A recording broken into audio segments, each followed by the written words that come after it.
Metre ऊंचाई और आधार की त्रिज्या 6 मीटर वाले एक शंकु के आकार का तंबू बनाने में 3 मीटर चौड़े तिरपाल की कितनी लंबाई लगेगी। यह मानकर चलिए कि इसकी सिलाई और कटाई में 20 सेंटीमीटर तिरपाल अतिरिक्त लगेगा। पाई का मान आपको दे रखा है 3.14। आपको एक शंकु बनाना है, आपको दी गई है एक तिरपाल। जो आपके पास तिरपाल है वह आपके पास चौड़ाई और लंबाई में दी गई है। तो चौड़ाई और लंबाई में आपका होता है आयात, जैसे कि 3 मीटर यह चौड़ा है और जो लंबा है वो हमें बताना है। तो हम यहाँ से लेकर यहाँ तक इसको मान लेते हैं x मीटर।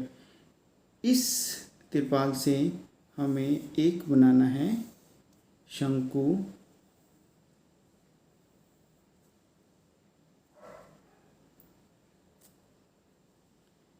यहाँ से लेकर यहाँ तक आपके पास होती है त्रिज्या।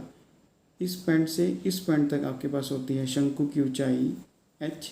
इस पॉइंट से इस पॉइंट तक आपके पास होती है शंकु की तिरक ऊंचाई, जिसे हम लिखते हैं l से। यानी कि इस तिरपाल से हमें ये शंकु ऐसे करके बनाना है। उसी के साथ में आपको बताया गया है कि 20 सेंटीमीटर तिरपाल अतिरिक्त लगेगा। यानी कि इस हिस्से में मुझे 20 सेंटीमीटर और कपड़ा लेना पड़ेगा, जिससे कि जो उसकी कटिंग फिटिंग होगी वह हो जाएगी यार आसानी से। क्वेश्चन को स्टार्ट करते हैं।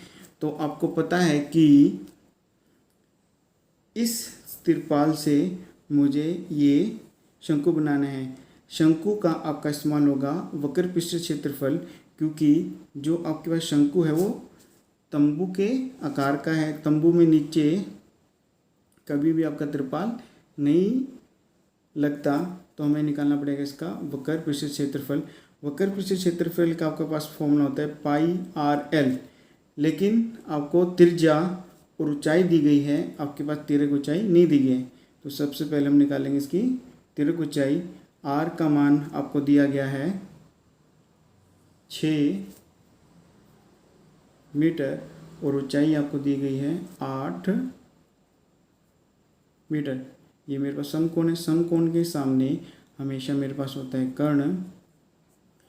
ये मेरे पास है आधार, ये है मेरे पास लंब। हम लगाएंगे पाइथागोरस प्रमेय, जिसमें हमें तिरक ऊंचाई मिल जाएगी।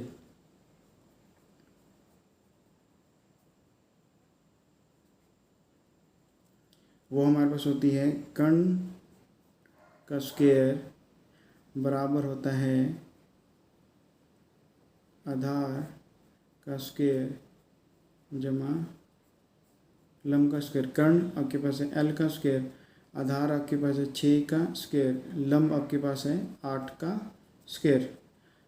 6 का स्क्वायर तो हमारे पास आएगा 36, 8 का स्क्वायर हमारे पास आ जाएगा 64, l स्क्वायर तो l स्क्वायर मेरे पास बराबर हो जाएगा 100 के। जो l का मान हो जाएगा मेरे पास अंडर रूट हो जाएगा 100, यानी कि आ जाएगा 10 मीटर। तो जो l का मान हमारे पास आया है वह है 10 मीटर। एक और चीज़ के ऊपर हम बात करेंगे। ये आपके पास तिरपाल है आयत में, और इसी से हम बनाएंगे एक शंकु, यानी कि इन दोनों का क्षेत्रफल मेरे पास हो जाएगा बराबर। तो मैं इसको लिख सकता हूँ आयत का क्षेत्रफल बराबर मेरे पास हो जाएगा शंकु का वक्र पृष्ठीय क्षेत्रफल। आयत का क्षेत्रफल आपके पास होता है लंबाई गुणा में चौड़ाई। तो आपको लंबाई x दे रखी है, चौड़ाई आपको 3 दे रखी है, तो मैं इसको लिख लेता हूँ x गुणा में 3 बराबर है शंकु का वक्र पृष्ठ क्षेत्रफल आपके पास होता है पाई आर एल। पाई का मान आपको दिया गया है, आपने रखना है 3.14। आर का मान आपके पास है 6, एल का मान आपके पास है 10। तो आपके पास 3 यहाँ पर हो रहा है गुना, इधर आके हो जाएगा आपके पास भाग में, तो ये वैल्यू मेरे पास कट जाएगी 2 पे, पॉइंट हटाऊंगा तो मेरे पास बटे में आ जाएगा 100, ये 0 से ये 0 कट जाएगी, मेरे पास जो x का मान है वह आ जाएगा 314 गुना में 2 भाग में मेरे पास आ जाएगा 10। तो अब इस वैल्यू को कर लेंगे सोल्व, ये मेरे पास आ जाएगा 8, 2, 6 बटे में 10 है, तो 10 को उठाऊंगा तो मेरे पास पॉइंट यहाँ पर आ जाएगा, यानी कि 62.8 मीटर। जो मेरे पास लंबाई आई है यहाँ से लेकर यहाँ तक, वो मेरे पास आई है 62.8 मीटर।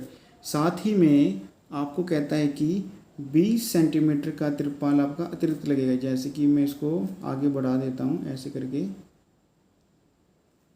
जो कि बस चौड़ाई है वो तो आपके पास इतनी रहेगी, जो लंबाई है आपके पास वह है 20 सेंटीमीटर एक्स्ट्रा लेनी पड़ेगी आपको मार्केट से, जिससे कि आपका तंबू पूरा बनेगा। तो आपको 20 सेंटीमीटर दे रखे, लेकिन मेरे पास है मीटर के अंदर, तो इस सेंटीमीटर को मुझे मीटर के अंदर बदलना है। आपको पता है कि जो 1 मीटर होता है वो मेरे पास 100 सेंटीमीटर के बराबर होता है, यानी कि 1 सेंटीमीटर मेरे पास बराबर हो जाएगा 1/100 मीटर के। तो मैं इसको बदल देता हूँ, तो ये मेरे पास हो जाएगा 0.2 मीटर, यानी कि यहाँ से लेकर यहाँ तक आपके पास लंबाई आपको निकालनी है। तो आपका मेन आंसर आ जाएगा तिरपाल की लंबाई, तिरपाल की लंबाई आपके पास हो जाएगी 62.8 जमा में 0.2, यानी कि 63 मीटर। यही है आपका उत्तर।